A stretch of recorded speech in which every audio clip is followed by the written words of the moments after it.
واذكر ربك إذا نسيت وقل عسى أن يهديني ربي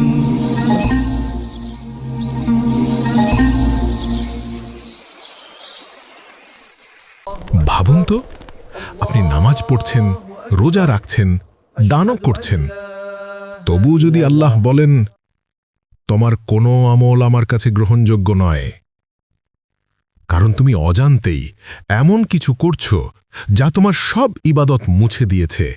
হায় হায়, তাহলে উপায়? সাবধান হন। আল্লাহু আকবার, আল্লাহু আকবার। একজন বন্ধু অন্যকে সাহায্য করছে, বিপদে বাঁচিয়ে দিচ্ছে, তখন আমরা অনেক সময় বলি, ও না থাকলে আমি আজ বাঁচতাম না। এ কথা শুনতে নির্দোষ লাগে, কিন্তু এতে আপনি কারো জীবন দানের ক্ষমতা আল্লাহর সঙ্গে ভাগ করছেন। এটাই শিরকে আসগার, ছোট শিরক। এখানে বলতে হবে, আল্লাহ ওর মাধ্যমে আমাকে সাহায্য করেছেন। এটাই ঈমানদারের ভাষা। আবার দেখা যায় কিছু মানুষ তাবিজ পড়ে হাতে, গলায় বা কোমরে। এই যে তাবিজে ভরসা করা, এটা কি করা যাবে? না, তাবিজে বিশ্বাস করা যাবে না, আর এটাই শিরক। মনে রেখো, যে তাবিজে বিশ্বাস রাখে সে শিরক করল, বলেছেন নবী সাল্লাল্লাহু আলাইহি ওয়াসাল্লাম। আবার অনেকে রাশিফল দেখে পেপার পত্রিকা বা মোবাইলে। কেউ বলে আজ আমার রাশি ভালো যাবে। এ যেন ছোট ছোট বিশ্বাস, আর এ বিশ্বাসেই শিরক। কারণ ভাগ্য আল্লাহ লেখেন, রাশিফল নয়। আল্লাহ কোরআনে বলেছেন, অদৃশ্যের জ্ঞান একমাত্র আল্লাহর কাছেই। সূরা নাউল আয়াত 65। আরেকটি ভয়ঙ্কর শিরক হল রিয়া, অর্থাৎ লোক দেখানোর উদ্দেশ্যে আমল। একজন নামাজ পড়ছে, কিন্তু তার নামাজ পড়া মানুষ দেখলে সে বেশি খুশি হচ্ছে। এই যে লোক দেখানো নামাজ, এটাই রিয়া।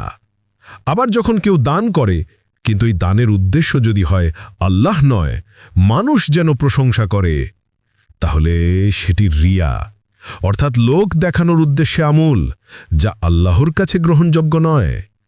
হাদিসে এসেছে, নবী সাল্লাল্লাহু আলাইহি ওয়াসাল্লাম বললেন, আমি তোমাদের জন্য সবচেয়ে ভয় করি ছোট শিরক, রিয়া।